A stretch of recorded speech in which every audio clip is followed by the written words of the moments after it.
প্রতি বছর বাংলাদেশে প্রায় 7 লক্ষ শিক্ষার্থী বিশ্ববিদ্যালয় থেকে স্নাতক সম্পন্ন করে, কিন্তু তাদের বড় অংশের বিপরীতে বাজারে নতুন আনুষ্ঠানিক চাকরির সুযোগ তৈরি হয় মাত্র 2.5 লক্ষ থেকে 3 লক্ষ।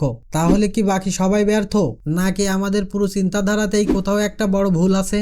আমাদের সমাজে ছোটবেলা থেকেই শোনানো হয় ভালো করে পড়ো, ভালো চাকরি পাবে, তাহলেই জীবন সফল। কিন্তু আজ আমরা কোনো আবেগ নয়, বাস্তবতার ভিত্তিতে দেখব চীন, দক্ষিণ কোরিয়া কিংবা এস্তোনিয়ার মতো দেশগুলো কিভাবে সরকারি চাকরির বৃত্ত ভেঙে লাখ লাখ দক্ষ তরুণ আর উদ্ভাবকের হাত ধরে বিশ্বমঞ্চে নেতৃত্ব দিচ্ছে। চাকরি ছাড়াও এমন কয়েকটি প্রফেশনাল পথ রয়েছে যেখানে নিজের দক্ষতা, প্রযুক্তি আর সৃজনশীলতাকে কাজে লাগিয়ে আপনি নিজেই নিজের সফল ভবিষ্যৎ গড়ে তুলতে পারবেন। আর এই নতুন ভবিষ্যতের প্রথম এবং সবচেয়ে বড় চাবিকাঠি হলো দক্ষতাই নতুন ডিগ্রি। এক সময় একটি ডিগ্রি ছিল একজন মানুষের সবচেয়ে বড় পরিচয়, কিন্তু বর্তমান বিশ্বের সবচেয়ে মূল্যবান সম্পদ হলো দক্ষতা। আজ বিশ্বের বড় বড় প্রযুক্তি প্রতিষ্ঠান অনেক ক্ষেত্রে শুধু সার্টিফিকেট দেখে নিয়োগ দেয় না, তারা দেখে আপনি বাস্তবে কি করতে পারেন। Software development, video editing, digital marketing, UI UX design কিংবা ডেটা অ্যানালাইসিস, এসব দক্ষতার চাহিদা এখন বিশ্বজুড়ে। যদি আপনার এই দক্ষতাগুলো থাকে তাহলে পৃথিবীর যে কোনো দেশই হতে পারে আপনার কর্মক্ষেত্র। এ কারণেই বর্তমান সময়ে অনেক অর্থনীতিবিদ স্কিল ইকোনমি বলে থাকেন। তার মূল কারণ শুধু বিশ্ববিদ্যালয় নয়, বরং কোটি কোটি দক্ষ টেকনিশিয়ান, ইঞ্জিনিয়ার এবং প্রশিক্ষিত কর্মী। তারা শুধু চাকরি খোঁজেননি, তারা দক্ষতা তৈরি করেছেন। আর সেই দক্ষতাই তাদের অর্থনীতিকে বিশ্বমঞ্চে এগিয়ে নিয়েছে।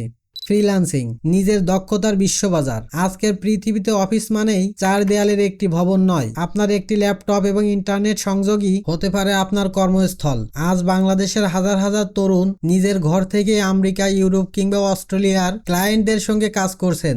এর সবচেয়ে বড় সুবিধা হলো আপনার আয় শুধু স্থায়ী অর্থনীতির উপরে নির্ভর করে না, আপনি আন্তর্জাতিক বাজারে নিজের দক্ষতার প্রকৃত মূল্য পান। ভারতের বেঙ্গালুরু আজ বিশ্বের অন্যতম প্রযুক্তি কেন্দ্র। সেখানকার অসংখ্য তরুণ চাকরি খোঁজার পাশাপাশি নিজেদের দক্ষতাকে বিশ্ববাজারে পৌঁছে দিয়েছেন। বর্তমান ডিজিটাল অর্থনীতিতে ভৌগোলিক সীমান্ত আর আগের মতো বড় বাধা নয়। উদ্যোক্তা হওয়া, আজ পৃথিবীর প্রায় প্রতিটি বড় প্রতিষ্ঠান একদিন খুব ছোট একটি আইডিয়া থেকেই শুরু হয়েছিল। একজন উদ্যোক্তা শুধু নিজের আয় বাড়ান না, তিনি অন্যদের জন্য কর্মসংস্থান তৈরি করেন। আলিবাবা কিংবা বিশ্বের অসংখ্য সফল স্টার্টআপ শুরু হয়েছিল খুব ছোট পরিসর থেকে। আজ তারা লক্ষ লক্ষ মানুষের জীবিকার উৎস। বাংলাদেশেও কৃষি, শিক্ষা, স্বাস্থ্য, ই-কমার্স কিংবা স্থায়ী সমস্যার প্রযুক্তিগত সমাধান, এসব ক্ষেত্রেই নতুন উদ্যোগ নেওয়ার বিশাল সুযোগ রয়েছে। চাকরি খোঁজার বদলে যদি একজন তরুণ একটি বাস্তব সমস্যার সমাধান করতে শেখে, তাহলে সেই সমাধানই একদিন একটি সফল ব্যবসায় পরিণত হতে পারে।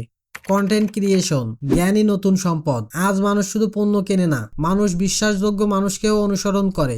একটি ভালো ধারণা, নিয়মিত শেখার অভ্যাস এবং ধারাবাহিক কন্টেন্ট, এই 3টি বিষয় নিয়েই একজন মানুষ নিজের ব্যক্তিগত ব্র্যান্ড গড়ে তুলতে পারেন। ইউটিউব, ফেসবুক কিংবা অন্যান্য ডিজিটাল প্ল্যাটফর্মে শিক্ষা, বিজ্ঞান, মনোবিজ্ঞান, প্রযুক্তি কিংবা ইতিহাস ভিত্তিক কন্টেন্ট তৈরি করেও দীর্ঘমেয়াদী ক্যারিয়ার গড়ে তোলা সম্ভব। দক্ষিণ কোরিয়ার অসংখ্য শিক্ষাভিত্তিক ডিজিটাল প্ল্যাটফর্ম তারই উদাহরণ। বর্তমান যুগে আপনার জ্ঞান এবং সেই জ্ঞান উপস্থাপন করার দক্ষতাই হতে পারে আপনার সবচেয়ে বড় সম্পদ। এআই ও ভবিষ্যতের কর্মক্ষেত্র। কৃত্রিম বুদ্ধিমত্তা বা আর্টিফিশিয়াল ইন্টেলিজেন্স অনেক প্রচলিত চাকরির ধরন বদলে দিয়েছে, কিন্তু একই সঙ্গে নতুন নতুন পেশাও তৈরি করছে। যারা এআই ব্যবহার করতে জানেন তারা ভবিষ্যতের কর্মবাজারে অনেক এগিয়ে থাকবে। Prompt engineering, automation, data analysis, AI assist design, কিন্তু মেশিন লার্নিং এর মতো দক্ষতার চাহিদা আগামী বছরগুলোতে আরো বাড়বে। এস্তোনিয়ার মতো ছোট একটি দেশ খুব দ্রুত প্রযুক্তিকে শিক্ষার অংশ বানিয়ে বিশ্বের অন্যতম ডিজিটাল রাষ্ট্রে পরিণত হয়েছে। তারা ভবিষ্যৎকে ভয় পায়নি, বরং ভবিষ্যতের জন্য নিজেদেরকে প্রস্তুত করেছে।